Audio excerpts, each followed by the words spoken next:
क्या डॉक्टर भीमराव अंबेडकर ने सचमुच ऐसा कहा था कि जिस दिन कोई आदिवासी महिला देश के सर्वोच्च पद यानी राष्ट्रपति पद तक पहुंच जाएगी तो आरक्षण खत्म कर देना चाहिए? सोशल मीडिया पर यह दावा काफी तेजी से वायरल है।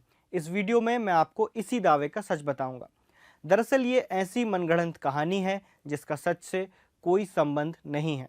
डॉक्टर भीमराव अंबेडकर के भाषण, लेख और संसदीय बहसों का रिकॉर्ड विदेश मंत्रालय की ऑफिशियल वेबसाइट पर उपलब्ध है। ये रिकॉर्ड्स खंगालने पर भी हमें अंबेडकर का ऐसा कोई बयान नहीं मिला जिसमें उन्होंने आदिवासी महिला के राष्ट्रपति बनने पर आरक्षण खत्म होने की बात कही हो।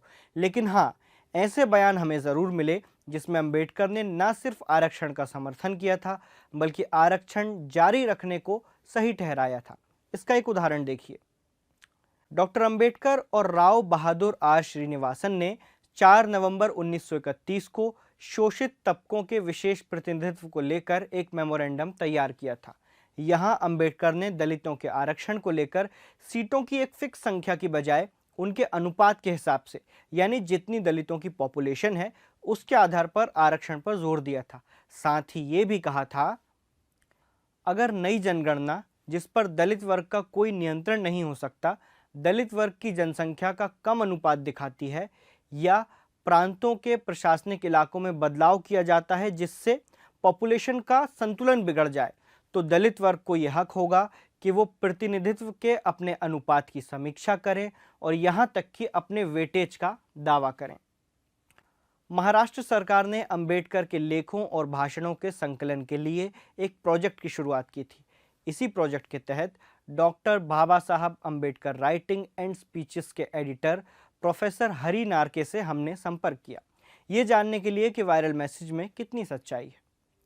प्रोफेसर नारके ने वायरल मैसेज में किए गए दावे को बिल्कुल गलत बताया, साथ ही हमें संविधान के आर्टिकल 334 की भी याद दिलाई।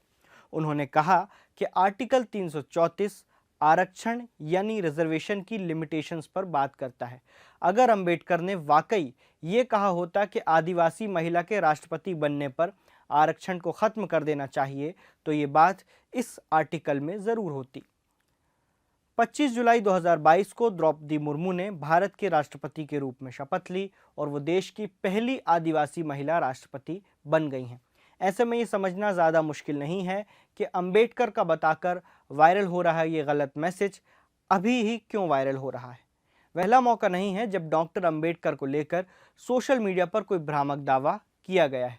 सोशल मीडिया पर आए दिन ये दावा किया जाता रहा है कि अंबेडकर बंगाली मुस्लिमों के वोट की वजह से ही संविधान सभा में शामिल हुए थे।